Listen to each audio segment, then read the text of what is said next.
My name is Evan Harrington. It's Buffalo Pepsi. You want to try some? Look at me. Buffalo Pepsi. Look at me. There's different flavors. The biggest Jags fan of all time, Justin Bachman. To be biased, but Duval! I'm your host, Frank the Tank Lopez. I'm ready to fight a kid if it happens. If one kid says one dumb thing tomorrow about Baker Mayfield or anything, I'm punching a kid. boom! Mr. Brotherly Love here, Chris Giacobello. I know how to turn the mics on, Dan. That's a good thing to know. We got it. Progress. I'm the first lady of the Blitz, Emma Nosby. Let's just shout out everything. Aquafina. Aquafina? I'm sorry, it's the water bottle from the vending machine. My name's Dan Dale, a.k.a. Double D. You're quiet. I can barely hear you. Why am I quiet? Why am I quiet? Dan, you're quiet. How am I ever quiet? Here is The Blitz on 91.3 FM. Live here from Buffalo State University.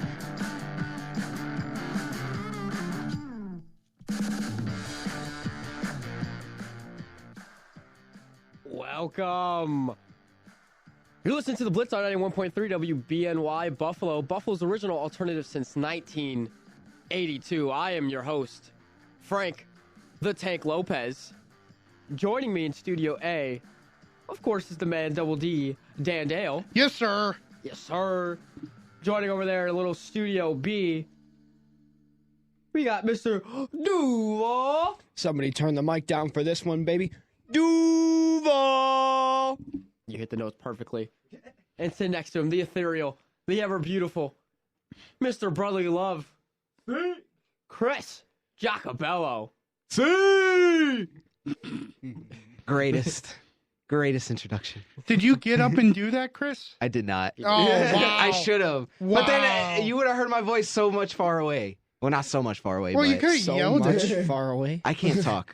So much far away. I woke up early today. My brain is all over the place. Somebody added to the clip.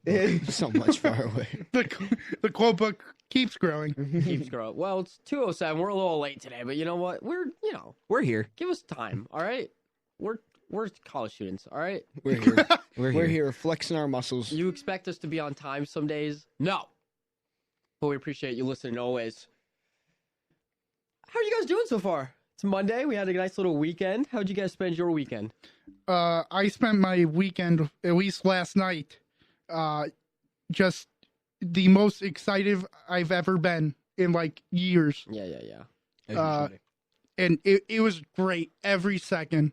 So happy for you. Every second. But besides that, my weekend was Besides that, it was just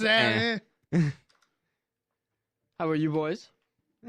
Another day, another dollar. Another day, another migraine. Jeez.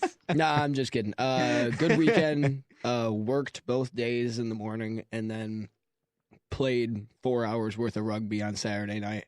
And now we're here, and I have a bit of a broken nose and a bit of a pull in my right quad, but we're good. We're here. We're still put together. He's alive. A bit of a broken nose is crazy. Yeah, that's a crazy way to describe not a broken nose. but a bit. It's kind of broken. Bit busted. You know, it happened on the first play of the game too. First tackle I made in the game. I just took his knee right to my nose, and then I started feeling this rush of like liquid down my face, and I'm like, man, that's either sweat or like, snot or something like that. And then I wipe my nose and look at my hand, and it's like completely covered in blood, and I'm like, oh, nice. That's the war. That's the war. Sign.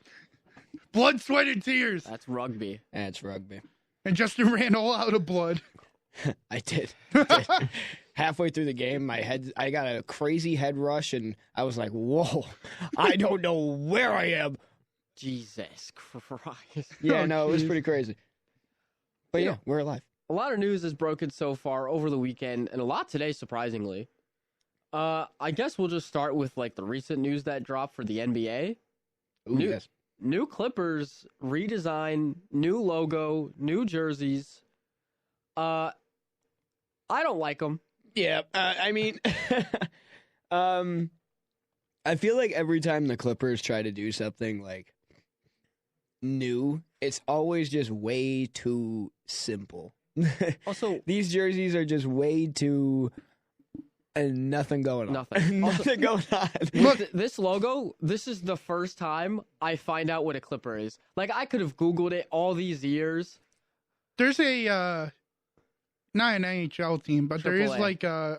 like a lower AAA team. Yeah, a lower hockey team. That's called the Columbus Clippers, which is just a ship in the middle. That does not look like a ship. That more looks like you're looking through a telescope. I thought it was a compass at first. Is this logo gonna be on the middle of the court too? Yep. Probably. In all honesty, if this is their rebrand, they should have just came back to Buffalo. No, they should have just gave up.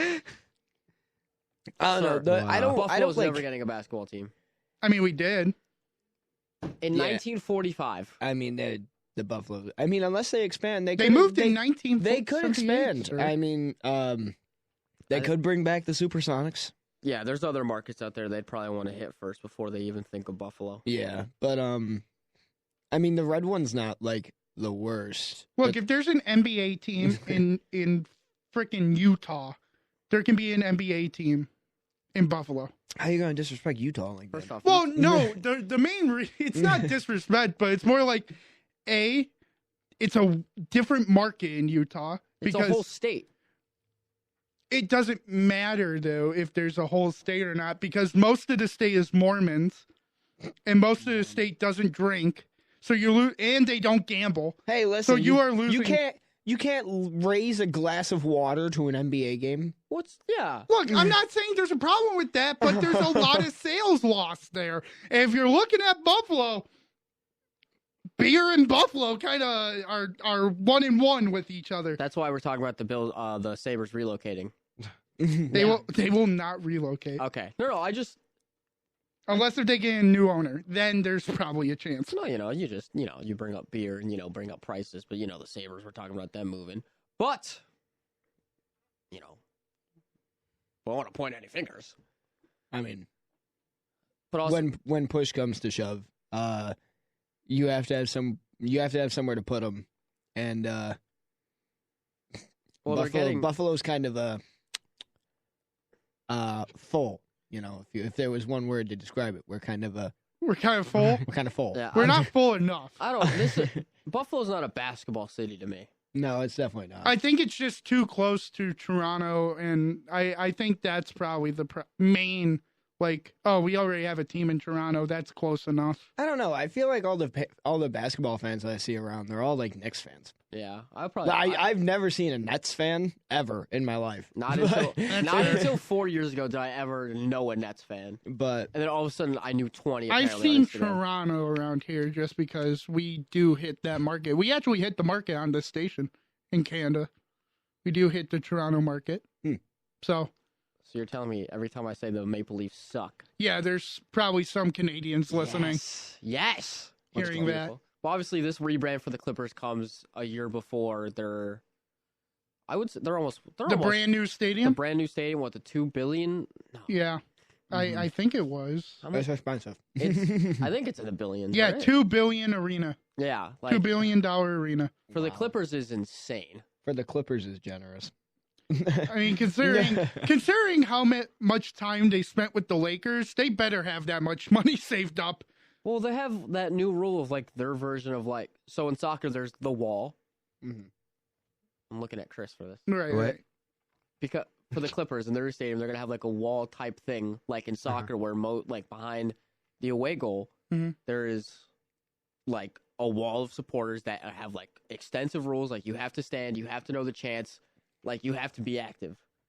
So the chant of, I believe that we can win, which can be screamed out through every time. What a boring chant that is. It is. Can I just say that? All right. When I do see, like, compared to, if we go over to the bond, that is one.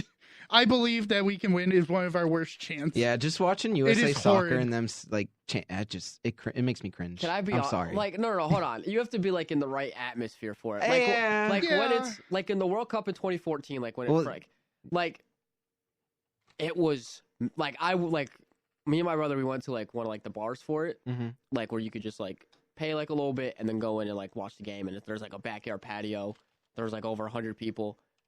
When you're in the right environment, it sounds cool. When you have someone that's like enthusiastic that leads it, and then you have people behind you that are also following, it's a cool chant. So I don't want to hear it.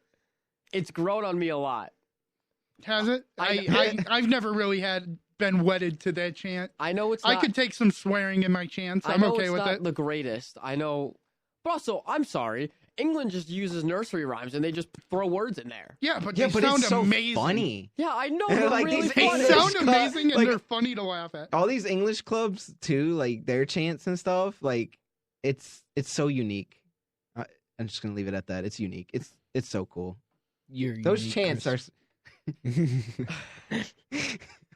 There's some bad ones. Yeah. Well, obviously, yeah. There's bad ones. I think I caught that brother Chris. Caught me off guard. I don't know what you said. I don't want to hear it. I gave Chris the side eye, and I said, "quote unquote," you're unique, Chris. My mom tells me I'm special. My boss told me I was special, and I couldn't stop laughing. That's you just awesome. laugh right at your boss's face. It's like, don't call me that. You're special, Frank. Well, she saw me jump over like a table in the break room, and she just stops and she goes, "Oh, so you're special." What? Oh my god! Something tells me she was just jealous of your pure athleticism. No, I wish I could agree on that. I wish I could agree on that. If Jen ever hears this, I'll probably show her to her one day. Like, love that woman. We would just banter all day. Anyway, we love banter. What do you guys think of the clip? Like, I hate the logo. That logo's awful. I kind of I don't despise the logo. I hate it. But I think it looks stupid. It kind of looks like you're looking through a telescope aiming at a ship. You put like face forward. You put way too much into it. I'll say that. I say there's like way too much like it's way too abstract. There we go. That's the word I was looking for. No, I like this one that I found on the internet, on Twitter. I retweeted it. It's just the Los Angeles Clippers, and in the middle, it's a nail clipper. Fire. I don't know. I wish they would have gone more with that motif when they did I can't even think of like the font that it was, but it was like the Compton font and then like the stained glass. I wish they just led more into like that motif. Instead of going to the clips. Yeah. And then me thinking of paper clips every time or super clips and getting an awful buzz cut and they don't line you up properly. Super cuts? What? You look like a great clips guy. It's super cuts. It's not super clips. No, it's super cuts. It's super cuts. There's a clips one. Great clips. It's great really clips. Great clips. There you go. All right. He's figuring out his. Sorry, I have. Frank and I are learning English. I have my own bar. We're adding to the. We're just continuing to add to the quote book. In other news from the NBA. Yeah, I don't know what's going on around the NBA right now. LeBron James is 74 points away from 40K. Jabron Lames. You got to calm it down. We may not agree on football GOAT, but you got to calm it down when it comes to this. Why? Why? Do you love LeBron James that much? I Jabron Lames. LeBron James. Jabron Lames. I will go to war for that man. Yeah, I'd say. Why would you? Yes. Why would you? What? I mean, he never really played in your major teams. I mean, the closest he got was the Heat. Yeah, I mean.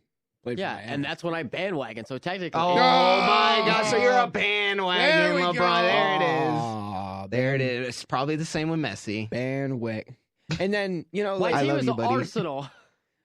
I feel like makes sense. We're looking at a historic career here from LeBron, obviously. But then you got guys like Stephen A, who can only ever find the bad in a situation. LeBron James currently 74 points away from 40,000. Stephen A. Smith puts out a little 2-minute rant about how he's losing faith in the Lakers. Brother, the Lakers story this season is not the postseason. Does every Laker fan hope that they make it? Yeah, obviously. Is any Laker fan concerned with anything at the moment other than LeBron's 40,000 points because they're all going to go nuts? No. No. No. Like, those tickets are probably going to be... Like, the next 3 games, their tickets are going to be outrageous. I would say the third game probably the most, unless LeBron has, like, back-to-back 40-point games, which is not, like, out of the question, unless he beats obviously. Kobe's 81. Wouldn't that be nuts? Wouldn't that be nuts? Yeah, that would. Beat Kobe's 81 to get the record? Dude, I don't think he would do that just based off, his relationship with Kobe. I don't know if he would actually. Rest in peace. Like, it's like NBA 2K, wherever you get close to beating the record and the coach pulls you out for the rest of the game. Oh, what do you mean, sir? I scored 102 points. I set the record. As you should. And what do you mean? What? You never done that? In 2K? Yeah, you find a way. I never really played 2K, so I don't know. I adjust like my time on the floor. Oh, you would. To the entire game. I don't. Do you adjust like the? I don't do sliders. I'm not that much of a loser. I call I'm cap. not that much But of my a loser. my creative player has 99 3-point, 99 mid range, 95 dunk to keep it, fair. Sure, yeah. Yeah, what is he, 7 foot, And I was like, should I go on the Magic or should I randomize? And then all of a sudden I was like, I'm going to go on the Magic. And now currently in my league, the Magic have. Are they undefeated? No, we lost to the Bucks. One loss. Suck. I'm just kidding. You suck. It was like a 3-4 point game. Leave me alone. I don't play defense. I don't play defense. This man just stays up on the just court waits. the whole time. I just sit behind I just sit on the 3-point line and just hope that the ball gets to me. Oh my gosh. Or I force them to pass. I just spam X. LeBron would definitely not. Yeah, LeBron I don't wouldn't think be that's on how the a normal floor. game is played. No, but it's my career. Oh. Oh. Yeah. That's the excuse. That is the excuse. LeBron doesn't get enough minutes. LeBron doesn't get enough minutes to try and go out there and beat Kobe's record. He plays at this point anywhere from 20 to 25 minutes a game. So I mean, if you score 70 plus in 25 minutes, I mean, you're nuts. But I mean, Luka did it this season, and I think he played like 34 minutes in that game. And they lost. Didn't they lose? Or that was Cat's 60-point game. And lost. Cat's 60-point game and Steph's 60-point game. Was the 125 or 145, 144? Game? No. That game didn't really have like an individual high score. No, Steph scored 60 against the Hawks, and then Trae Young. Yeah, I forgot he hit the dagger. But unfortunately, he's going to be out for a minute. He tore a ligament in his forearm. The ligament that connects your elbow to your pinky and your ring finger. Was it last night? No, it was the night before. It was the night before. But we did win last night, though. I know. Shout out to the Hawks. It's very upsetting, actually. But yeah, that's really about it for the NBA. And then you got people debating whether or not the Lakers and the Warriors are playoff contenders and blah, blah, blah, blah, blah, blah, blah, and they're going to make it, and then they're still going to make it into the playoffs after the play-in. Did you see, like, the shot/pass from Draymond? I did. Did you two see it? I did not. No. It was... So I think Clay passes it out to Dre. Mm-hmm. Dre has a free open 3-point. And by the way, he's shooting like, what, 35? Best in his career from the 3-point line this year. He, like, forms a shooting motion and then just launches it straight. Just straight. Mm-hmm. And then Tyrese Halliburton's just right there and just, like, intercepts it and then just goes on a breakaway. Yep. I want to see this now. See this. It's, like... Go on Twitter and look up look up Draymond Green's pass to Tyrese Halliburton, like, and see what comes up. And everyone's like, what did he mean to pat? Because Jonathan Kuminga was like also like he was a little left of Halliburton, but he was nowhere near close to where even if he tried to like drive in and get the ball, like I don't know what Draymond was trying to do. Does anybody really know what Draymond's trying to do? No, that guy's mentally out of it. I think that guy is. I mean, I remember the theory at the beginning of the year where he only wanted to play with Steph, and that was the only reason that he would get ejected. Just because Steph wouldn't be playing, so he wouldn't see a reason to play. Which is just a crazy thing to do if you're playing competitive basketball. Yeah. I mean, any sport, really, where you're just like, nah, he's not playing today. I don't feel like going out there. It's kind of like if when Matt Milano got hurt, if Terrell Bernard just said, nah, don't feel like playing this year. My guy's not out there. I can't be out there. I can't be out there. That's nuts. I don't blame it. I mean, I see the reason why you wouldn't want to go out there without him, but also you're getting paid like millions of dollars. Just shut up and play. To literally play basketball. Yeah, like just shut up. You get to do something nobody else does, and you get to play with one of the best players in this generation. Just shut it and just play. That's fine though. But we'll move on from the NBA. You know what we got to talk about? A real quick NFL. Oh God, Xavier Howard got cut. Yeah, released. Oh my God, I forgot about that. T. Higgins also got franchise tag. Yep. Yeah, and the franchise tag is open, so we're going to see a lot more of that in the next coming weeks. I'm hoping to see Antoine. Or not. You never know with the franchise tags. I mean, we're going to see more franchise tags. Who are you guys going to tag? I don't think the Bills tag anybody. Bills don't tag anybody. We don't have anybody worth it to tag. Who are the Bucks tagging, Frank? Antoine. Yeah, no, Antoine Winfield Jr. is getting slapped. Yeah. He's getting that tag, and then because of the new cap increase, he's going to get slapped. We're signing Baker, and we're signing Mike Evans. And safeties is one of the lowest positions, or lesser paid franchise tag positions. So it's really smart to do that. Well, I mean, because try to go get Evans, because of course Evans is wide receivers are near the top. Yeah, and there's only like 3 safeties in the NFL getting paid big money. Like, I mean, Jesse Bates, Minka, Kyle. How much is Kyle Hamilton making? He's Kyle on Hamilton's still on rookie deal. Yeah, still on rookie deal. I think the highest paid safeties right now are Jesse Bates, Minka, and then it was Jesse Bates went to Atlanta. Yes, he went to Atlanta. Oh my goodness, I can't think of his name. It was the other Cincinnati Bengal, right? Hey, no, not Von Bell. Von Bell went to the Panthers for nothing for some reason. Tyrann Mathieu. Tyrann Mathieu, thank you. Yeah. Yes, to the Saints. He's got a big deal. No, I feel like if you went up to any NFL casual fan, we always got a bunch of Bills fans here because we're in Buffalo, but if you went up to them and said, without naming Jordan Poyer or Micah Hyde, what other safeties can you name? I don't think they're naming more than 2. I think Antoine's up there. Yeah, I don't know. It depends. Antoine Winfield's probably. If they know football, I hate to be this crazy because he is so young. He might be the best safety in the league. It really might be Antoine Winfield Jr. Yeah, it's between really him or Kyle Hamilton. I think Jesse Bates is still up there. Jesse Bates is great. After this season, Jesse Bates is great at football. After the season, I think it's between those 2 for best in the league. Yeah, I mean, I agree.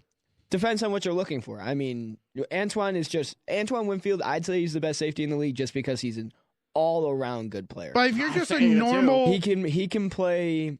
He can play in the box. He can blitz, but he's a decent enough ball hawk. He doesn't have the greatest hands, but he's a decent enough ball hawk, and he's gonna get a finger on the ball and at least disrupt the pass if it gets by him. And that's if it gets by him, because his coverage skills are nuts. That guy could go play corner and be better than half the league. He also got 2 fumbles into the end zone. Oh yeah, one was against he's a rock Atlanta, and I forgot what the other one was, but he's really good all over the field. That guy is a shoulder lowering machine. But I mean, there's also other breaking news coming out of the NFC South.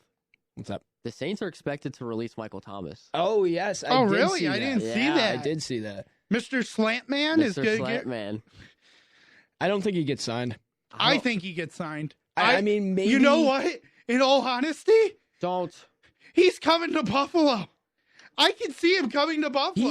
He is a big wide receiver, and if you're the Bills, I think your biggest need this offseason is either guard or... No, you don't need guard. Or not guard, tackle. No, you don't need a tackle. You don't need tackle? No, because Spencer Brown actually looked like a capable tackle this year, and then we have Dion.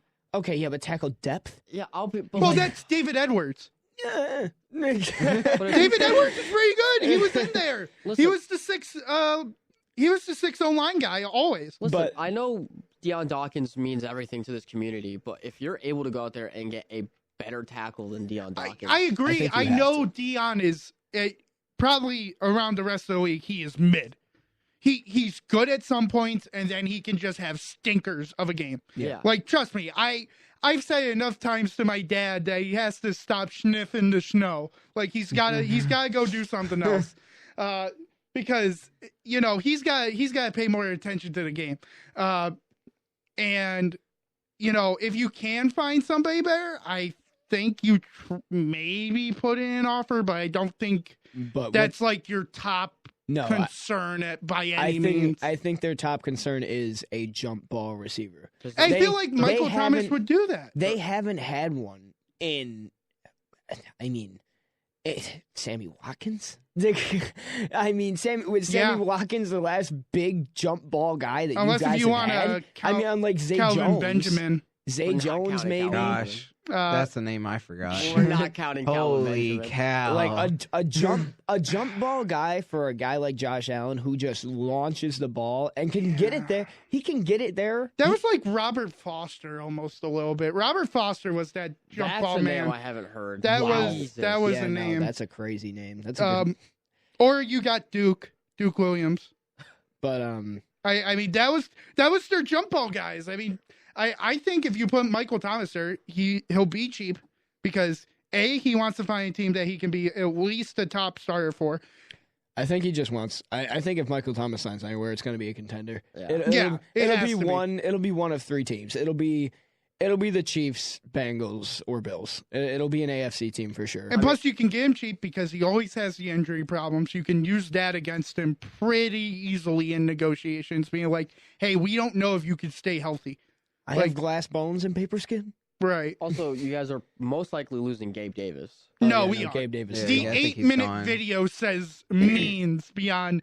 And you know what? I agree with Gabe that he has to leave. For Gabe Davis's talent to put on an 8-minute video, wild. Yeah. And I love the he one. Is not the player that should be doing that. And I love the one where he breaks the ankles of Mike Edwards in the playoff game, and they just zoom in on it and just put the windows powering down.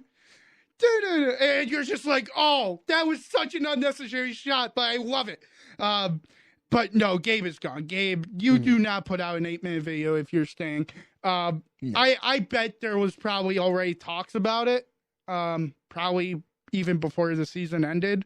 I wouldn't be shocked at being talked to his agent a couple of times. And I bet the main thing was that Davis wants to be paid wide receiver 2 money, and how the Bills use him, he's not wide receiver 2 money. I am already expecting him to get overpaid somewhere else. No, Chicago, he's absolutely Carolina, somebody who has enough money to pay him the extra, like 5-10 mil that he wants.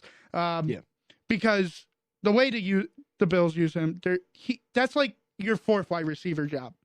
Yeah, that's really what it is. You can really, if you look hard enough, you can find a blocking wide receiver if you really need it.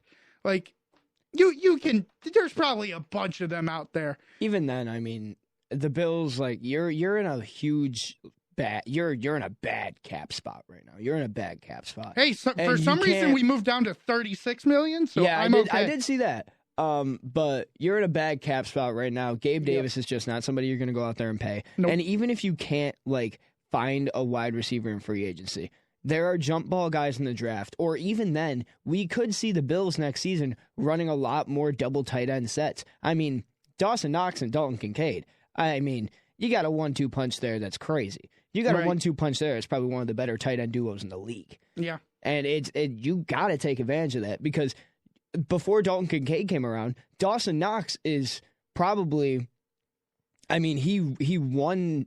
I'm not going to say he won you the playoff game against the Patriots a couple of years ago, but that guy was nuts. Oh, he made plays. He made plays. He had 2 touchdowns. Right. And he made the play on the one that Josh said he was just throwing out of bounds. Is this Knox? What? Is this for Knox? Yes. Yeah, this is Knox. I mean, Knox, I think both of them as a team. Maybe you move Knox over as a wide receiver if you really feel like it. You could probably design something where but I he's over there or Kincaid's over there and you can use him as a blocker on the screen. I wouldn't even overcomplicate it like that. I just run. I don't think it's overcomplicating it. I think if that's the resources you have, you're gonna put your best resources to do a short screen, and it's not like they did it much. Mm-hmm. I mean, at least at the beginning of the season with Dorsey, and then Brady put his own spin on it and said, we're going to start doing the short ball. I feel like either way, if the Bills don't nab somebody in free agency that's a jump ball guy, I feel like even if they get somebody in the second round that is a jump ball guy, that's a good talent, at this point, you are trying so hard to compete that you're not going to be like a rookie is going to get time.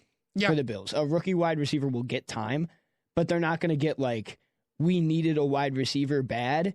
You're going to be that guy time. And that's strictly because the Bills are in a very good position to compete, and they still are, even with the losses on defense. And even then, I don't think they draft wide receiver until maybe the third or fourth round because you got to get a safety. I don't even think you got to get a safety. You at least have Rapp for one more year. Yeah. And that's probably your bridge if Hyde leaves, because Poyer still has 1 year left, and Poyer doesn't seem like decommitting to himself. I think if anything happens, it's going to be Hyde does a 1 year deal. Hyde and Poyer go out together because they've talked about it that they will retire together because they are one of the, I mean, granted, they are one of the best safety tandems I think anybody has seen. Oh, yeah, no, they're up there for sure. They are definitely like close to at least in the top 10, I would think. Yeah. Oh, yeah. I mean, absolutely. And I think it would make sense that, you know, Hyde's probably having doubts. Poyer knows he's at the end. I would think as well. They go out, you have Rapp move in, or re-sign Rapp. That's probably what would have to happen. Re-sign Rapp, either move in Hamlin or Cam Lewis. And that's just the cheap options right now. I mean, I don't think you're going to take a safety with your first pick because safeties are so cheap. You can get them later in the second and third round. Oh, no, I'm not saying safety first round. There's not a safety in this. There's not a safety in this class that's really worth going in the first round. I'm just saying it's probably going. I think actually for the first time it's going to be offense in the first round, and we'll have defense come later. What are you taking first round? Offensive wise? Yeah. Wide receiver. I feel like after the first, there's not a huge drop off between the first pack and the second pack. No, but that drop off is between but there top is a 10 chance and below 30. There is a chance they do trade up too. Remember, we are top 5 in picks this year. We have 10 picks. There is a chance that we trade our compensatory third that we get for Tremaine Edmonds. Because of Chicago signing him to that huge deal. Yeah. I mean, there is a chance that they could make a move. Whether Bean has, some of those wide receivers on the top of the board, or do they think that they can wait? I mean, remember last year we moved up just a couple of spots to get Kincaid and screw over Dallas because they showed Dallas right on that screen after we took Kincaid, and they were scrambling a little bit. Jerry wasn't happy. That was for sure. So I won't be shocked. I want to see just a couple of. I'm going to look at a couple of quick mock drafts just to see where, I've seen a lot of the Bills going. I've seen a lot of defensive tackle. I've seen a lot of wide receiver. Definitely. I've seen a couple of DNs. It's so weird. Like picking in the 20s is just such a weird place to pick in the first round because you're not going to get anybody that's outstanding. At least they're not an outstanding. No, basically what prospect. I say, you're basically getting a second round pick with that pick. I mean, it's first round talent, but it's almost a second round pick. It's at that thin edge where you are barely dividing up where the Bills are and where the Bills have been, where it's just there's just a couple of key differences between the edge of the first round guys and the start of the second round guys. Yeah, no, I feel like that drop off is around 21, hard. 22. It is hard to play. And I feel like Bean does a good job of finding people who fit that, like, okay, these are actually the edge of the first round, instead of going and saying, oh, we're already going to look at the second round and, take whoever we like there, because that's the value we have left on players.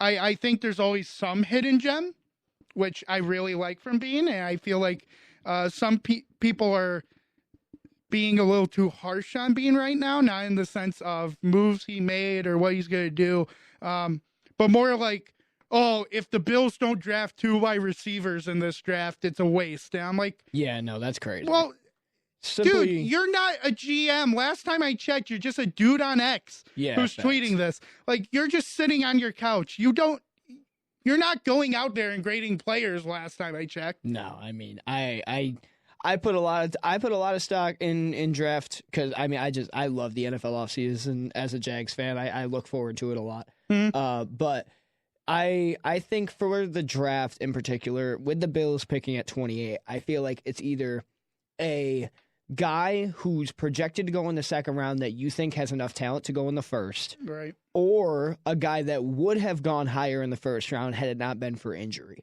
Or if something comes out, yeah. And I know that, or if something like an allegation or anything comes out. Well, not even an allegation. Sometimes people just fall to fall. Yeah. Sometimes people do just fall. But, guys that are, injured that can get healthy, or you at least think they can get healthy, and their stock is high enough for them to go, if they hadn't gone injured in the top 15. Take a Kool-Aid McKinstry, for example. That guy, he would have been debatably top 10 had it not been for the injury. And now he's projected to drop out of the first. So if the Bills are picking at 28 and Kool-Aid McKinstry's on the board, cornerback depth is never anything to sneeze at, especially in a league where the secondary is always rotating. And, your secondary is not exactly fantastic. It's good, don't get me wrong, but it's not fantastic. I agree with that. I think the only reason it isn't fantastic is because we have our number one corner who gets. I was about to say your secondary is just made of glass. He gets year-long injuries. Yeah, and then our 2 safeties are old. That's why it isn't fantastic. We're looking 5 years in the past maybe, and then that's completely different. You're saying they're fantastic. That's just what happens. And now guys get older and they become injury prone. And I think McDermott and Bean have done a good job with that depth. And, I never felt uncomfortable really with the corner or the safety situation in the sense of that they're getting too deep. I think the worst I felt about all injury situations was the linebacker, because that just got beat up this year. Yeah, but I understand your point that depth is very important, and I can see them going for a 4th, 5th, 6th round, safety or corner out of somewhere who can move to safety. I can see that happening, but I just don't think there may be better options out there in free agency that you could do. They always have their guys, and I just feel like with the amount of draft picks you have, it's better to save your money and use your draft picks and take shots rather than try and get yourself in more of a capped trap situation when you still have guys that in the next years you have to re-sign. And remember, most of the shots have worked. Yeah, it takes the weird thing about the Bills that always seems to be is it's always the year after. Like with Khalil Shakir, I don't think it took a year. It did take a year, and now the Bills fans are looking at him like, oh, we're losing Gabe Davis. That's all right. We got Khalil Shakir. No, I feel like every pick, every late round shot, from 4 to 6 or 7, dependent. They usually find some hidden gems that just fit what they're doing, and they look really great. Yeah. And I give a lot of credit to Bean for finding that. The only thing I want him to do is trade the 2nd round pick away. I feel like you have to. Just get rid of it. I feel like I don't want to look at it this year. I feel like you have to get rid of the second. If you're getting rid of anything, you're getting rid of the 2nd rounder. Yeah, that's the first thing to go. I don't want to see it. I don't want to talk about it. You know what we should talk about before you guys have to go? What's up? What, that Derrick Henry won't be franchise tag? No, I'm moving to the Sabres. Okay, I was just... No. No. Neither is Tony Pollard. Why would Derrick Henry clearly is not going to be in Tennessee? Or Josh Jacobs. All three make sense. Yeah. Hey, that's... I thought you want to talk about, No, it's okay. I was just... No, it's fine, breaking Dan. news. No, it's fine, Dan. It's breaking news. The Sabres have a shot. They're going to have to win out, but they keep winning. 0.1%. They keep winning. 3 straight wins. What, we need a 19-game win streak? I was about to say, we've already it had happened. 3 out of the 19? I think you need to win out. I think that's your only shot. And even then, I think it's still slim. And I hated last night just Dan Dunleavy. I think kind of put the dagger in my heart if there would be any hope. I mean, if I had any hope at this point. A little hope's not creeping in right now? Oh, maybe last night. Yeah. Last night it was. You let it creep in? I feel like you got to leave. I feel like you got to leave your walls up, man. Well, 19 in a row is crazy. No, the only reason I let it creep in was because you enjoy getting your heart broken. Wasn't it beautiful how puck doesn't lie? The puck does not lie. We always hear ball don't lie. No, it's puck don't lie. Hayden Krebs, the quirked up white boy, sitting right behind the net, finding Owen Power, and Power just, how I missed feeling the power. That felt great. You're letting the hope seep in right now. Last night I did. This is bad. Last night I did. I mean, I woke up today pretty much with like, we're not going to do anything. Because Dan Dunleavy said on the pregame, the Sabres, statistically, have the worst schedule left based off point percentage. Well, you got us tomorrow. Yep. Then we have Tampa. Tampa's fallen off a little bit. Yeah, but it's still Tampa, and Stamkos loves to do something with us. Also, Kucherov hit 100 points. Right. Oh, yeah. He's the first one to hit that this year. And then we get the Jack Eichel-less Vegas Golden Knights because he was put on IR. We haven't talked about that yet, and they're doing the same thing that Tampa did, and no one's talking about it, and no one's making a big thing out of it. Stupid. Please make a big deal out of it. I don't know anything about hockey. It's basically that you can put players on IR and their money gets deferred so they can stay under the cap for that one time that they check it per the year, and then they bring them back up later where it just doesn't matter anymore. When the playoffs start. That sounds like a cheat code. So it's really big for the deadline, is what you're telling me? It's like the deadline is the cutoff to be under the cap. Yeah. And a lot of teams who are winning and are doing well, who are over, put older players or players that could be dealing with something if they really wanted to check it, put them on IR. Their money gets deferred away.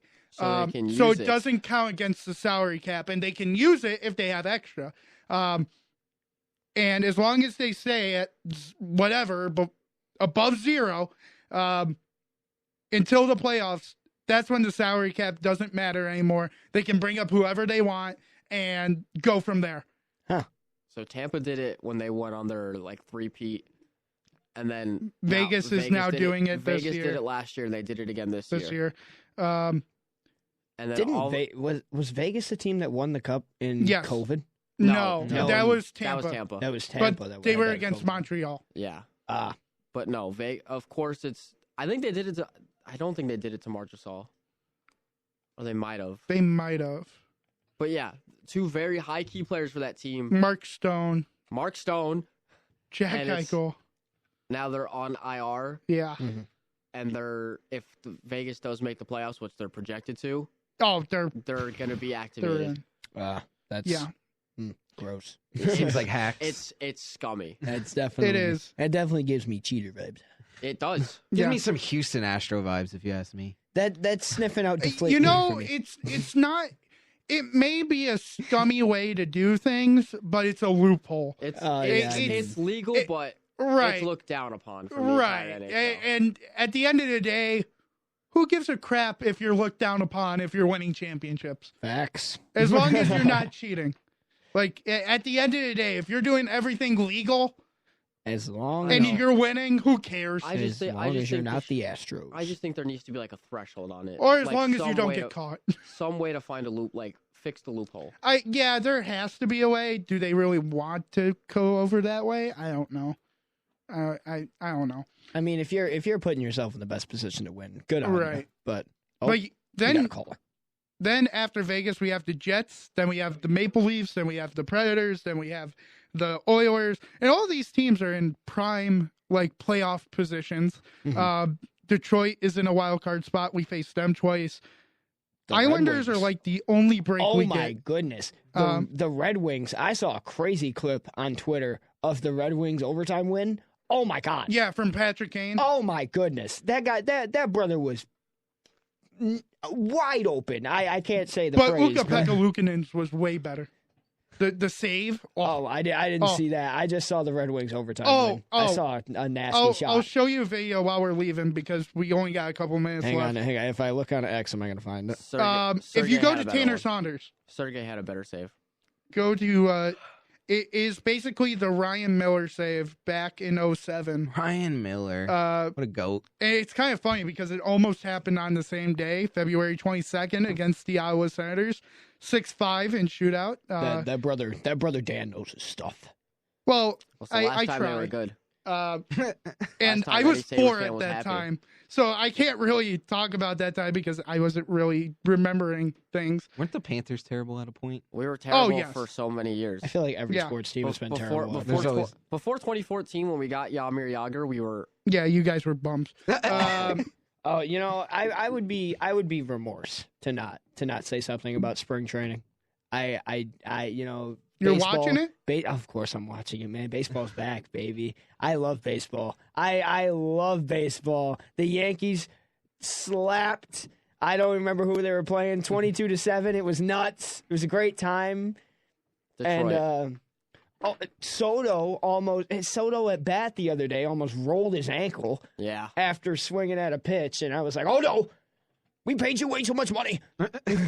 But it would be the new Yankees curse if Soto did get hurt in spring training. Oh, yeah, it would be. Yeah. But yeah, it's not looking great for the Sabres. It's not at all. I mean, you let the hope creep in. I did. Well, because UPL made me so excited. I'm disappointed. That was one of the best games I have watched in probably God knows how long. That's sad. It is, but it was just that good and that entertaining. Where everybody was into it for once. It wasn't just a boring game where nothing was happening. It was competitive. It was extreme. It was everything you could ask for in a game. And yeah, I let it creep in for a second. You know what? It happens to the best of us. Don't worry, your hope will be crushed tomorrow. Oh, it's already been crushed this morning.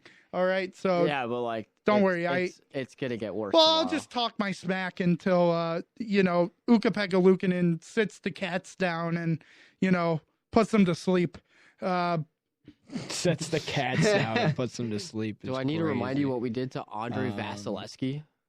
Do I have to remind you that he's not Ukko-Pekka Luukkonen? You're right. He's better than Ukko-Pekka Luukkonen. Wrong. He's worse. Ukko-Pekka Luukkonen, Vezina winning goalie, right there. He is the Vezina winner, Ukko-Pekka Luukkonen. You know that's not true. No, it is true. But the only other major thing, I mean, there were two major things from the Sabres, is A, that Jost got called up, so look forward to seeing him tomorrow on the fourth line with Opozo, Gergensen, or Robinson. Have fun, Tyson. Glad you're back up. And then the major thing that got announced is that they're finally doing renovations. They're getting rid of the dang roof. I don't know what's wrong with the roof, but whatever it is, good riddance. Put on a new one, and we're going to get a brand new scoreboard. How long is this going to take? It's going to be up by next year. Too long. They're installing a new roof, and it's only going to take a year? Yeah, no, never mind. Could take a little less. I mean, it's all going to be off-season work, and remember, they're probably paying good money, so, those workers are going to work hard for good money. Anybody would. I would love to say I built the Sabres roof, KeyBank roof. That would be something I would put on my resume. I'm going to really butcher how to spell this guy's name. Pekka Luukkonen? Malakaro? Pekkkalu. Is it Uko is U. It's KKO. P-E-C-A. No? Is it? No, is it K? Peck. P-E-K-K-A. Lou. Is it? Okay. And then L-U-U-K-K-O-N-E-N. It's just random letters in the search bar. Anyway, This man just like put his hand on the keyboard. I'll find the save later. I'm sure it was marvelous. Yeah, it's UKKO-PEKKA-LU-KKONEN. Yeah.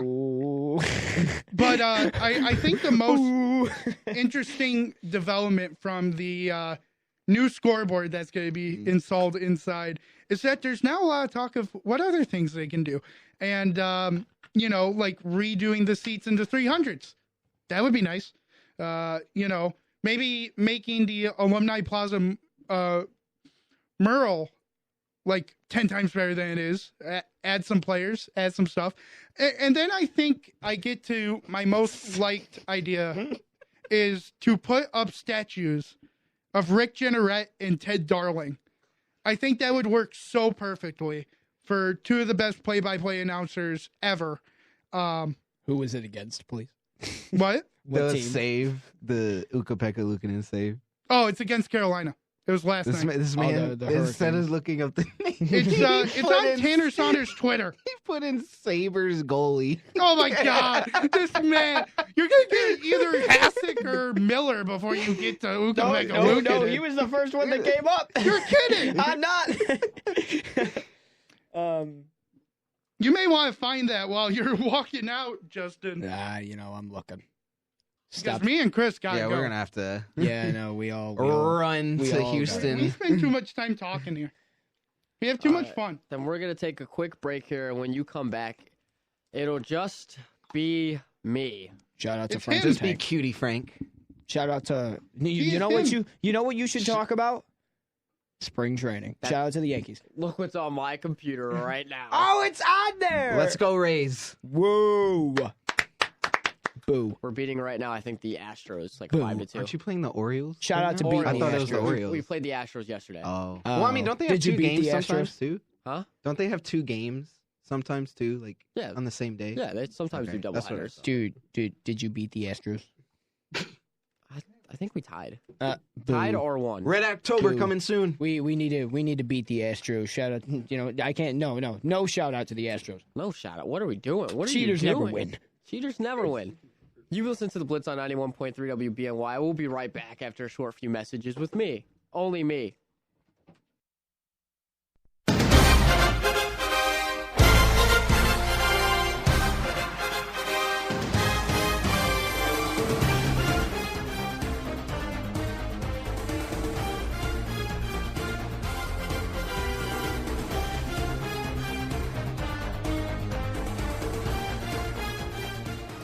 Welcome back to the Blitz on 91.3 WBNY Buffalo, Buffalo's original alternative since 1982.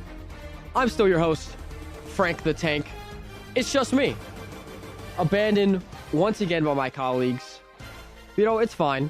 I can do this. I have faith in myself. I believe in myself and my capabilities right now.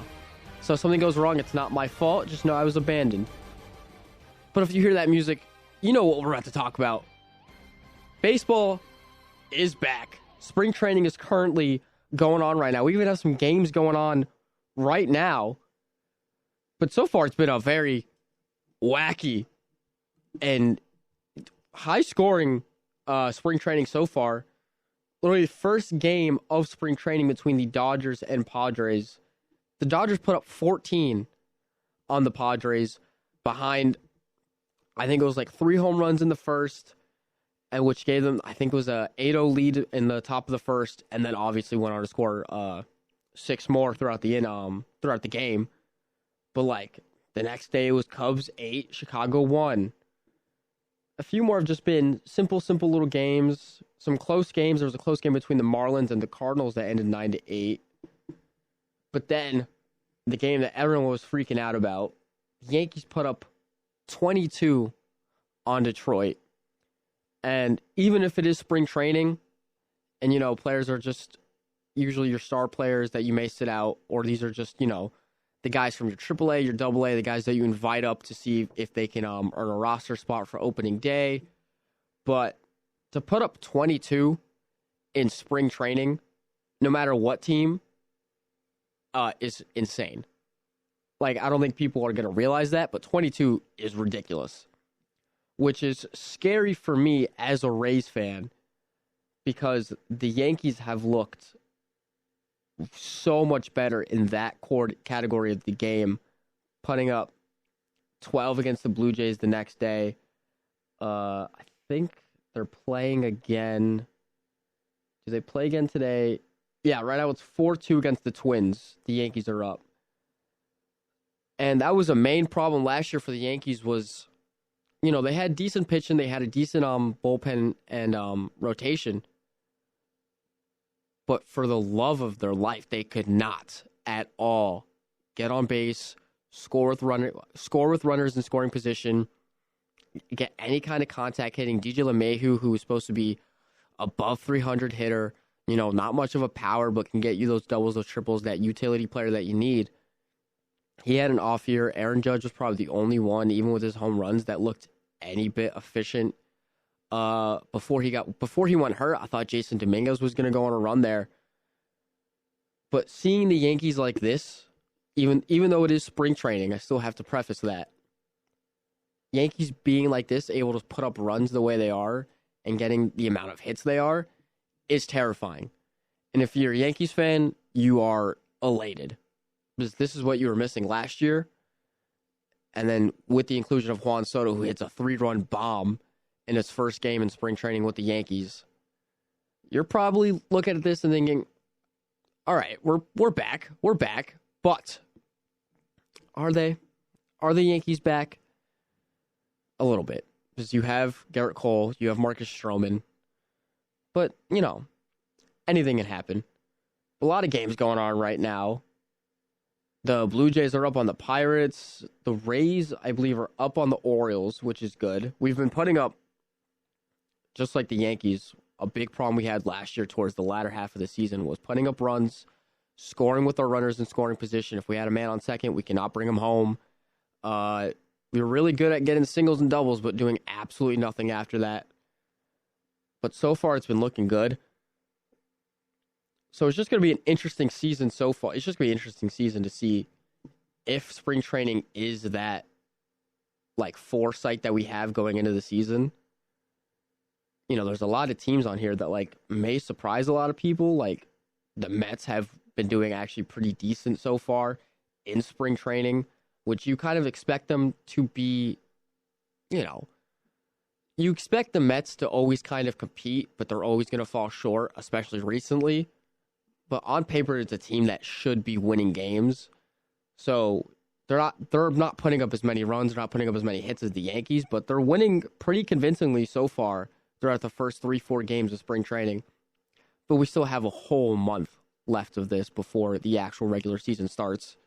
And that's when baseball really starts to matter and breaks down. But just some big other MLB breaking news. I said it last week that there were a lot of free agents that were still left on the board.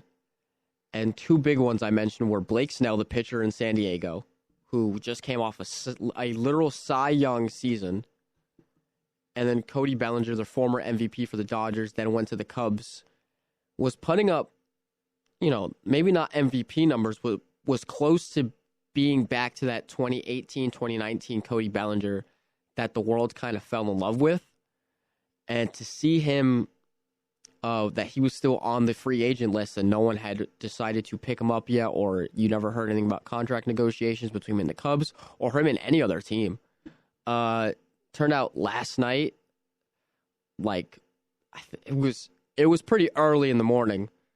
Cody Bellinger signed a 3-year, $80 million contract to stay with the Chicago Cubs, which is a great deal for him because I think he proved himself again being that MVP caliber that we know Cody Bellinger can be, going from obviously, you know, the Dodgers and being let go because he was not producing like he was. He was in a massive slump.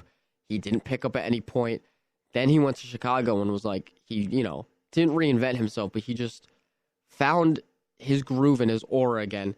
So to see him sign this contract is really, I'm happy for him. I'm happy for Cubs because he was a big part of the reason that they were contending for that last wild card spot until literally the last week of the season for the Cubs. So expect the Cubs to honestly, I think they still need to go out and probably get one more piece to the rotation because I think offensively in their lineup, it's pretty solid. You still have Dansby Swanson in there, the shortstop, Seiya Suzuki for in the outfield, but I think their lineup is pretty solid, but it's still, I think their rotation is going to need to be, beefed up after losing Marcus Stroman to the Yankees.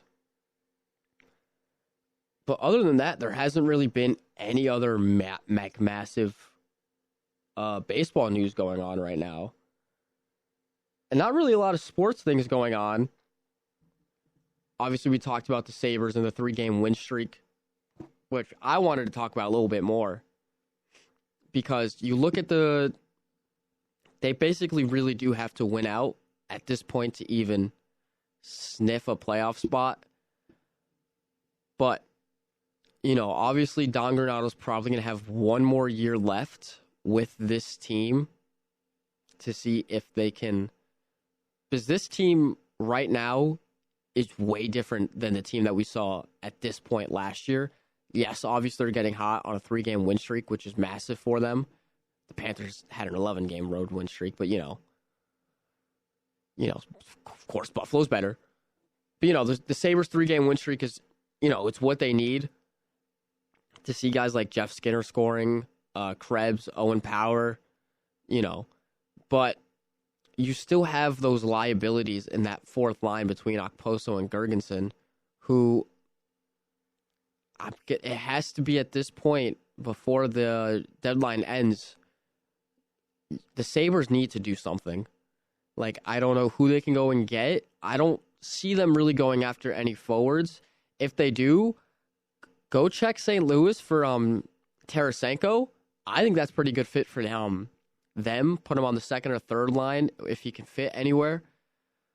But a name that was linked with them for last deadline, I remember, was Chikrin, who I believe is in Calgary.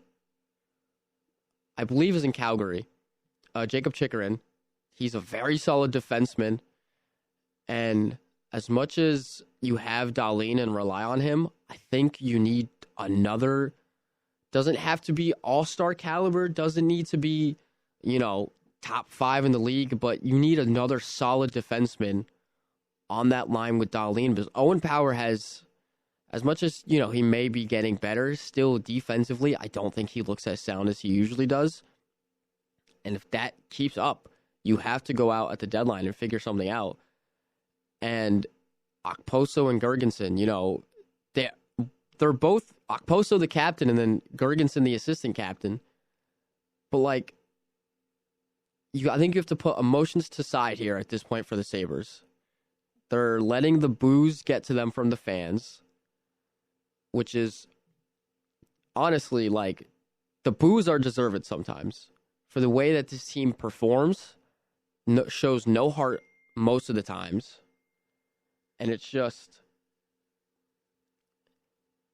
you got to figure something out before the deadline. You probably, I believe they need to trade Casey Middlestat. I think that is a clear and cut choice because he's having his best season as a Sabre, but I think this will most likely be his last best season as a Sabre. Because right now, the way he's playing right now, the way he's been dialed in, there's just, I feel like, a bit more value to his name currently than what it's going to be in a year. Especially if you do sign him to a contract, I think there's other ways that you could be, dispersing that money toward other players on the team. I mean, you're going to have to pay J.J. Peterka. If Quinn, stays healthy, Zach Benson. So I just think at some point, Pugula has got to, figure something out, and then something has to be done with the Sabres. Even though they're on a 3-game win streak, their percentage to make a playoff spot went up 0.1. You're sitting at a 0.1% chance to make the playoffs. at least they started getting hot in like December, January, and they really had like a true shot of making the playoffs until like the last week where they were competing. We're in February and this team is out. Like, they are in the same bubble as Montreal, same bubble as Ottawa. Like, they're not. I don't believe that this team makes the playoffs because they're not winning out. I don't believe so. And as good as Ukko-Pekka Luukkonen has been in net, the team just isn't good on their side of the ice. They can't handle the puck well. Controlling it is basically non-existent. It's dump and chase every game. Sometimes it works, but majority of the time it doesn't. And you give it right back to the opposing team and they score because someone can't hold on to the puck. They find it and then there's a little breakaway in the front of the net and Ukko has to just, be the star that he is, which has been the story for UPL's time here, has just been like he needs help. Like, you can't keep leaving him out to dry and just giving up these dangerous chances in the front of the net. The Sabres have to figure something out, I think, by the deadline, and I think it's by finding something to do with Okposo and Gergensen and seeing what you can get. And then also just seeing what you can get for Casey Middlestat, because he has been probably one of the best. He's probably been a top 3 player so far for the Sabres, like the past 2-3 months. So I don't see why not, try and see what you can get instead of giving him a contract and try and pull in key defensive players or key, veteran presence in the locker room for that part of the lineup. The Sabres have a shot there. Moving on to the NFL, though, Dan had alluded to it earlier before we started talking about the Sabres, about Derrick Henry not going to be franchise tagged. And the running back market right now is in another just lull. Like, there's a lot of good talent out there, but the talent comes with risks. Injuries are way more common, I think, right now with running backs. And if you're a GM or a team, like, yes, Saquon. I mean, look at Saquon. He had a really good year, but he's been through some injuries, some pretty gruesome injuries that kept him out a full season. And so Derrick Henry is not franchise tagged. I think that one makes the most sense. It was like the last game of the season for them. That was basically his send-off to Tennessee and the Titans. And just being like, thank you for the time. Like, I think it's time for me to go and find, a new home. So I think him not being franchise tagged, I think that one was pretty obvious. But there's some other running backs who haven't been tagged and who most likely won't be tagged. Out of the Raiders, Josh Jacobs. That one is a little surprising just because when I think Josh Jacobs is running at an elite level, he's probably a top 5 back in the league. And especially for the Raiders, who currently have no quarterback, are probably going to lose Davante Adams to most likely the Jets, or maybe he goes back to Green Bay. But you most likely lose Davante Adams. Your defense is pretty much safe with Max Crosby there. But offensively, you have nothing. So not tagging Josh Jacobs to at least give yourself, a little leeway of, how good you'll be for next season, I think it may be a mistake on the Raiders' part, but if Josh Jacobs is able to go out and find himself a new squad and, confirm to everyone that he still is an RB1 and can be a top 5 back in the league when he's on top, he's obviously going to go and look for a little bit of money. But another one that I mentioned was Saquon. Saquon Barkley not being tagged. He was obviously tagged, was it last year or 2 years ago, when they were choosing between Daniel Jones and Saquon, and they tagged Saquon and then gave Daniel Jones that ridiculous contract.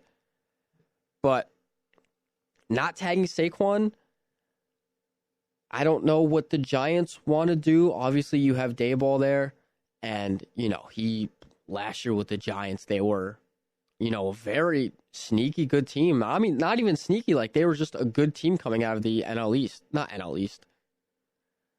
The NFC East. I couldn't remember it. But I don't know if this just means that they're going to work on contract negotiations with him. But if not, you lose Saquon Barkley, who you not wasted, but just used a first-round pick on and was the best back coming out of his draft class. And just like Josh Jacobs, most of these running backs, I've said, could be, when they're playing at a high level, a top 5 back in the league. With Josh Jacobs, Saquon, and Derrick Henry, those are 3, like, when they are playing at a physical and elite level, those are 3 very debatable top 5, even some top 3 running backs in the league, who will now probably go looking for a new home and a new team.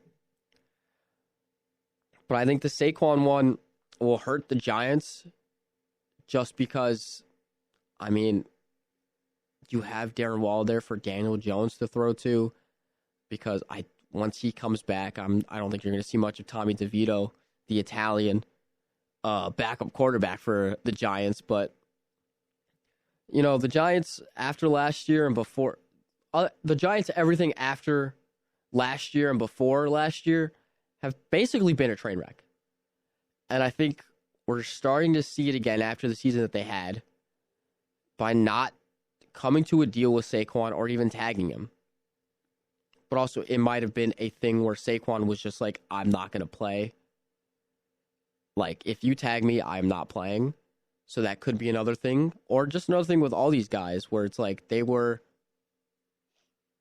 talking about non-contract negotiations. They couldn't get something going, so they had to, look at the franchise tag. And they probably were just like, we're not playing if you, tag us. Which is fair, because the running back, room right now and just, the value of the running back has gone down tremendously. So obviously teams aren't going to be spending, the money they are for elite wide receivers like a Tyreek Hill, when Justin Jefferson, wherever he decides to go, whether he stays in Minnesota or goes out and tries to find a new team, he's going to get a massive bag. I mean, T. Higgins got franchise tag, but he probably wants a lot of money. When Jamar Chase has to go find, once his contract year is up and he has to sign a deal, I'm sure he's going to get a lot of money.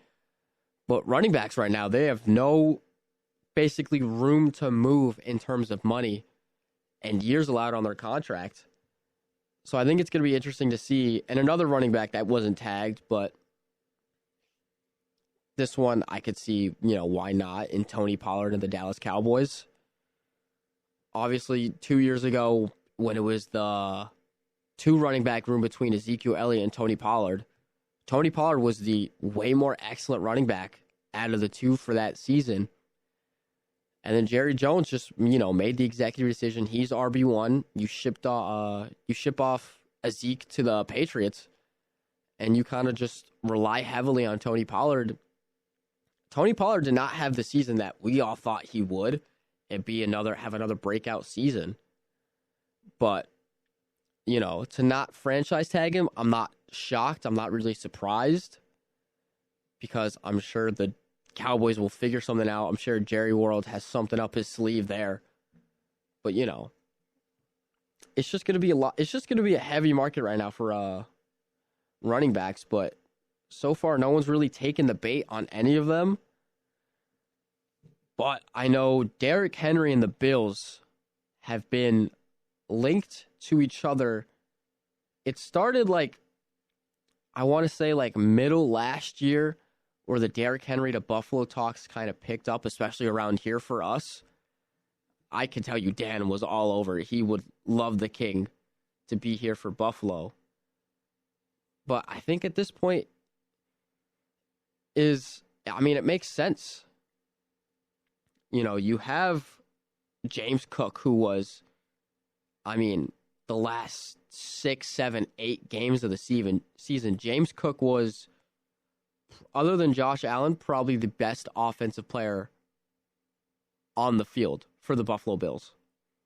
So if you're not going to look at maybe getting a power back like Derrick Henry, I think that could be a mistake. You don't have to break the bank for Derek. I think he knows the running back market. He's, this is his first time really testing it and seeing what he can get. But, the running back market's diluted right now, so he's not going to get a lot of money like he probably thought he could maybe 5-6 years ago. But he will still get a nice contract, and I think the Bills could offer him something just because I think the Bills in the draft could fill the gaps that they need. Defensively with, maybe they can go for safety, but it's not really that stacked. You have a few that can go in the top 10, and then after that it's sub 30 for safeties and corners. But I think taking the shot at Derrick Henry for the Bills will be a good addition to the team. They signed Leonard Fournette to the practice squad. You didn't really see much of him at all during the regular season. And during, he was never really called up because you didn't have to. James Cook was producing at a very high level. But if the Bills bring in a Derrick Henry, that's an elite. That is a whole different running back. That is someone that has been the top running back multiple seasons in his career. And so I think the Bills getting Derrick Henry would be a very good step for them. And trying to build on the season that they had, obviously didn't go the way that they wanted, but started off very rocky. And then obviously they locked in and they made it to the, divisional round. But I believe that the Bills have to do something right now just to even make us believe that they can fill the gaps that they need. But there's not really a lot of other breaking news going around the league. Yeah, just more talk about the the not tagging any of the running backs. I mean, I'll talk about the Buccaneers and how they're not going to franchise tag Baker Mayfield. But if you're on Buccaneers Twitter or you just watch ESPN or any of them that talk about the Buccaneers, you knew this wasn't going to be the case. There's no reason to waste the franchise tag on Baker, especially now that the cap has been raised for the season coming up, and the Bucs are sitting very nicely with some cap money that they can use on Mike Evans and Baker Mayfield. So I think people being shocked that the Buccaneers aren't going to franchise tag Baker, I can see why you'd be a little shocked, but the real franchise tag that the Buccaneers are going to use are going to be on safety Antoine Winfield Jr., the All-Pro coming out of last season. And so now with that, the Buccaneers can put their mind to rest on Antoine and start really focusing and digging in on Mike Evans and Baker Mayfield, because Mike Evans has come out and said that he wants to retire a Buccaneer. Levante David has come out and said the same thing, that he wants to retire a Buccaneer. And so I think those are two deals that could be done. And Baker Mayfield, he proved to the entire world that when in the right system and when someone literally just believes in him and he has a good system, a good coaching staff around him, there is a reason he was the number 1 overall pick. Like, there was a reason for that. And I still think that he has that ability. Clear as you saw it, he was a top 10 quarterback at the end of the season. But it's still just, we can't overpay. There's no other quarterback that I would want right now than Baker.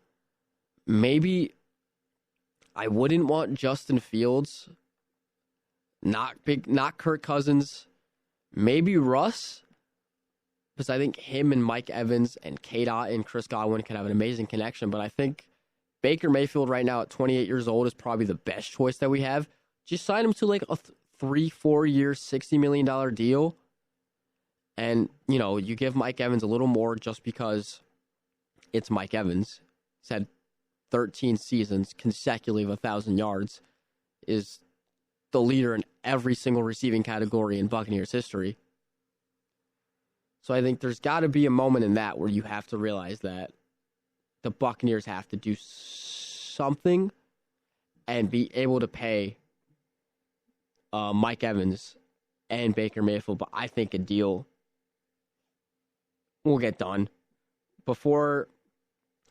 maybe before the combine. I think a deal could be done for those two. Maybe Mike Moore, that he'll get his contract done before Baker. And I think Baker will be the last contract set up for the Buccaneers heading into the next season. And a wide receiver who was tagged earlier today, for Cincinnati Bengals, T. Higgins was franchise tagged. And head coach Zach Taylor had this to say about him when they did the press conference for him. T has done an outstanding job for us since we drafted him in 2020. I'm glad that he'll continue to be a big part of our offense and our team. I mean, I don't really know what you say, what else you could say there other than just you're happy to have him back, because T. Higgins is a very underrated wide receiver. And, obviously after the season, I hope a deal is done for them, because the Bengals have a very, very good team, and I think you have to kind of find a way to extend him. Like, you got to figure out some way to sign him and keep Jamar, because you have Joe. You have Burrow locked up. It's the fact that you have to keep these two wide receivers who have been crucial to the development of Joe Burrow in the NFL, but also Jamar Chase has been a top 5, top 3 wide receiver, and T. Higgins is probably right there at like top 15. So you have two wide receivers sitting there in the top 20. You have to, you have to bust out the Brinks truck a little bit. You have to pay up. So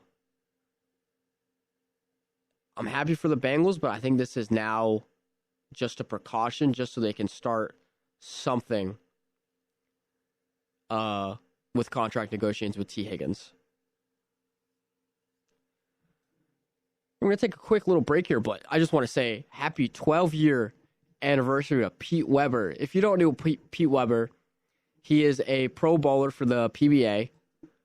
And 12 years ago today, if you're not on the internet, you may have never seen this, but it is one of the greatest just sporting clips / quotes of all time. He bowled a strike. I don't know what frame. It looks like it was the 10th frame. I'm looking at it.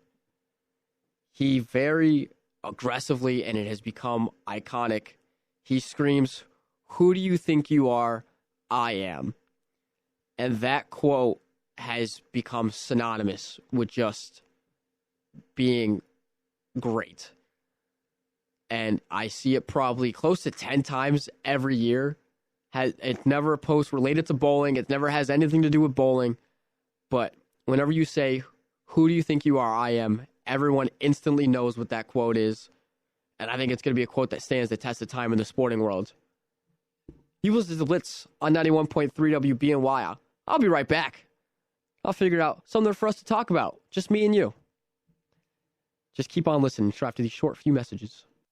Broncos country, let's ride. Broncos country, let's ride. Broncos country, let's ride. Broncos country, let's ride.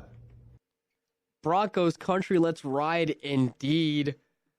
Welcome back to the Blitz on 91.3 WBNY. I'm still your host, Frank the Tank, still just alone. Still just running at it. It's fine though. But it's 3:45 here, and I just, there's a topic going on, and it's been kind of, last season, or I'll say the 2022 to 2023 season, when the Broncos got Russell Wilson, they thought all their problems were solved. And then, boom, turns out Russell Wilson is not good at football anymore. And everyone started having doubts. And then this season, Russell Wilson, he started silently cooking. I think we said, the analogy I made with Dan was that they allowed him to pour the milk into the bowl of cereal. And then all of a sudden, by like week 6, week 7, you started smelling like spices. You started smelling flavor. And then by like week 9, all of a sudden, I've got a 10-ounce ribeye in front of me. I've got I've got buttered and salted potatoes. Is that grilled green beans? And that's a nice rub you got on the steak. That's what we had with Russell Wilson last year. And then obviously, out of the blue, Russell Wilson's benched for the rest of the season. I didn't get it. No one really got it. No one could really understand what was going through the mindset of Sean Payton or anyone in that entire front office for the Denver Broncos. But now, they're tasked with I would say in my eyes, a hard decision to make. And ESPN put out an article about it. And they have 5 quarterback solutions for the Denver Broncos. Obviously, number 1 is just keep Russell Wilson. And, that's personally where I stand on this. I think Russell Wilson proved again last year that he can still be a very good quarterback. And he can put the ball wherever he really wants accurately. And when you have Cortland Sutton, that jump up, big red zone guy, that's a lethal duo right there. And they proved it over and over every week. Jerry Jeudy, not so much. He was definitely, I don't know what's been going on with Jeudy. You see him and he's just kind of, out of it. You don't really know what's going on. But him and Sutton had a really good connection. And I stand with the keep Russell Wilson movement. I think you sign him to a big deal. Stick it out. You had a way better season than anyone thought. Way better. Is that on Sean Payton? Maybe, but I think a lot of the credit has to go to the way Russell Wilson played. Russell Wilson, Mr. Unlimited, Mr. Dangerous, Broncos country, let's ride. He balled out. And to see him get benched at the latter half of the season, I think it's a little, honestly, disrespectful to him, and it's disrespectful to your fans. Because he finally felt comfortable. He looked way more comfortable in the pocket than he did the first season. He was throwing balls accurately and throwing them far to Sutton, sometimes to Jeudy. But, it was, I don't know. I'm on the keep the Russell Wilson train. But another one is trade up in the draft. And you could do that. But what are you going to give up? You're going to give up Pat Surtain? What are you going to give up to get one of the first few picks in the draft? You could find a way to trade with Chicago, but Chicago, if they're really keen on keeping Justin Fields, what are you going to give Chicago? Because you're not going to give them Sutton, unless you want to just straight up give them Russ, but they have Justin Fields, so they don't need a quarterback. And you could do just pick swap and then throw in, I don't know, Pat Surtain or someone of value of that pick. But this one, I don't know. I don't like this one for the trade up in the draft. Ladies and gentlemen, joining me in Studio A, it's the GOAT himself, Evan Harrington. What's happening? Just had to take out the AirPods real quick and sit down, stop playing with Chris Brown, and we're good. Oh, down and Chris Brown, and that rhymed. We are. I thought Brandon was coming in here to, assault me when no one else was here. Oh, you're solo? Yeah. No, it's just me. Hey. Is your name Han? Because you're flying solo. I'm flying solo. I ran the Parsec. Wait, nope. Nope, that's Millennium Falcon. Yeah, but it's still solo. I ran the Castle Run in 1.12 something parsecs. Yes. But it's just me. It's just been solo. I literally talked Sabres, their 3-game win streak. That's a first. I was shaming Dan because he let the hope creep in a little bit. The guy who usually never lets the hope creep in. Yep. He let it creep in last night. The Sabres are indeed looking strong. Yeah, what were you talking about? I don't want to cut you off if you're talking about No, anything major. The only thing I was talking about was the Russell Wilson situation. ESPN put an article. It was just like, what to do, and I said, just keep him. Yeah. But with the Sabres, all I said was that I talked about what they need to do before the deadline. I think Okposo and Gergensen have to go. That's my opinion. Yeah. And I think even though Casey Middlestat Middlestat mode is legit right now, this is probably going to be his best season as a Sabre, and this is probably going to have the most value he's going to have. So I think if you want to try and fix some holes, because I think you have to find a way to get Middlestat in some kind of decent trade for yourself. Yeah, I mean, it's definitely, we talked about it the last little bit. It's definitely a conversation to have about Casey Middlestat and whether the Sabres should ship him off. At this point in time, I'm up to the belief that the Sabres should only keep Middlestat if they don't have anything to really bring back when you deal him off, because this is the thing with the Sabres. I always go about this. I forgot who made the point, whether it was on the radio, TV, or it was on Twitter, but the Sabres were holding off on getting rid of Casey Middlestat in his early years as a Sabre because they were waiting for that development. Yeah. They were waiting for that 8th overall pick to become, right? Casey Middlestat, a highly touted, talented player, coming from the USA Development Program. We saw what he did in the World Juniors in 2018 in Buffalo, right? Was the World Juniors in Buffalo? Yes, in 2018. He made that phenomenal move, and he scored that phenomenal goal. You have to look it up. And we were hoping that was the type of Casey Middlestat we were going to get. Yeah.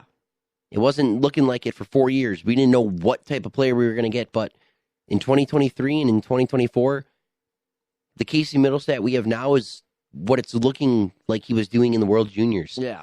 And we held off on not getting rid of him to hope to get this type of player. And we now have this type of player. So I don't know why the Sabres would now all of a sudden want to get rid of him after they waited so long for him to develop into the player that he has now become.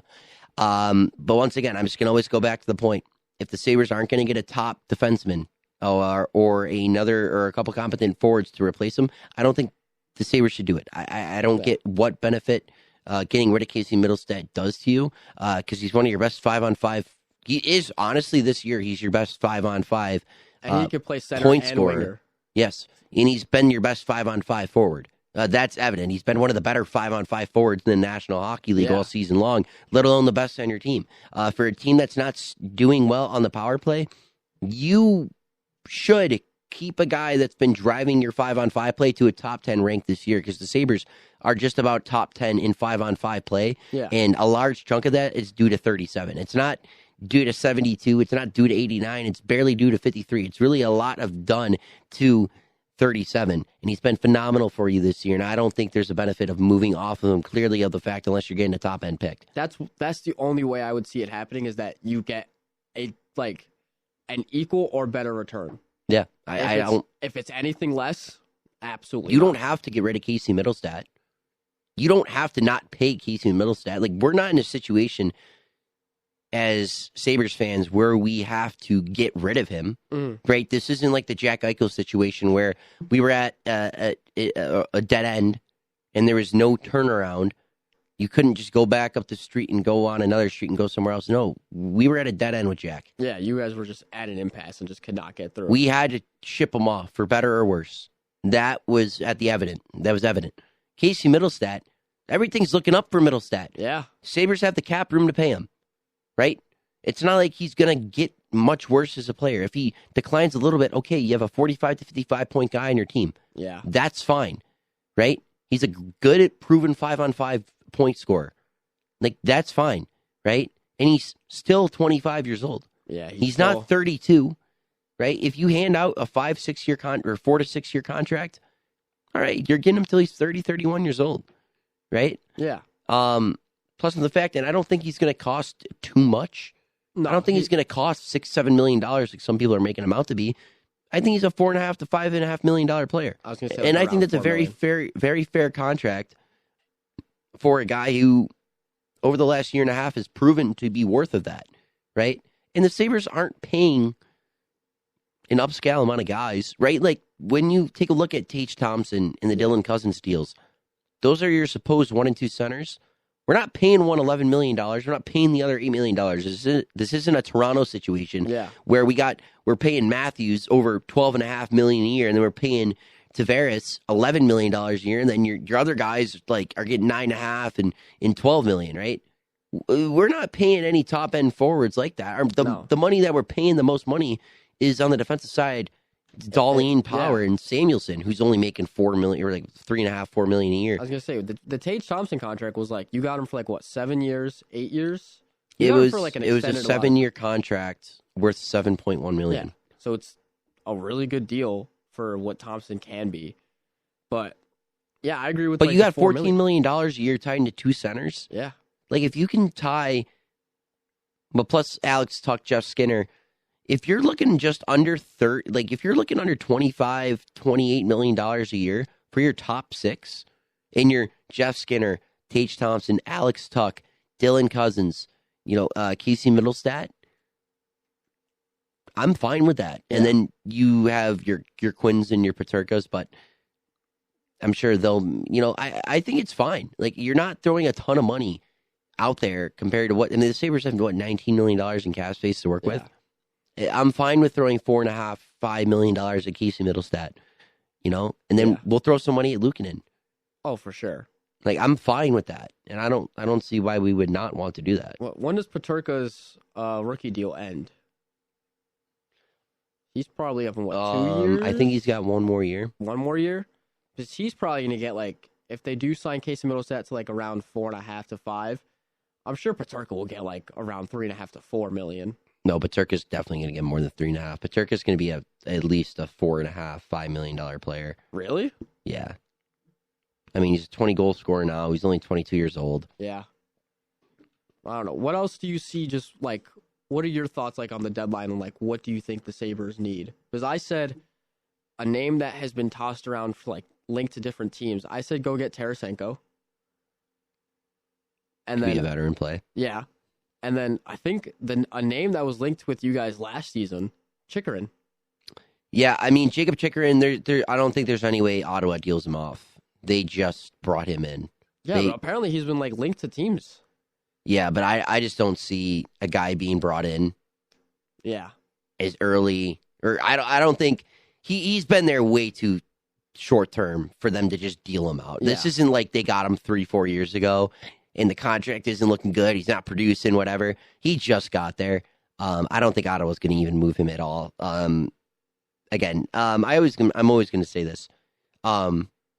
There's only a select amount of players that are untouchable in any sport, right? You're not going to listen to the trade offers for Connor McDavid. No. You're not going to listen to trade offers for Nathan McKinnon. You're not going to listen to trade offers for Austin Matthews, Nikita Kucherov. You're not going to listen to trade offers for Rasmus Dahlin, Cal McCarr, Roman Josi. Matthew Tkachuk. Depends on the right trade. All right. Calgary did it. Listen, You're not going to listen to trade offers for Igor Shesterkin, top goaltenders in the league, right? You're not listening to trade offers for certain players. Yeah. But there are certain players on your team that they'll say, all right, those guys are untouchables, but in hindsight, they're not. Yeah. Yes. It just depends on the deal that comes forward. Buffalo says they aren't listening to trade offers on guys like Alex Tuck and Casey Middlestat. But if a team, hypothetical, this isn't going to happen, but if the Toronto Maple Leafs called you and said, hey, for Alex Tuck, a first round pick and a prospect, would you ship that off over for William Nylander? Yeah, you're listening. You're listening for that. You're going to give up Alex Tuck, a first-round pick, and a prospect. For Nylander. For William Nylander.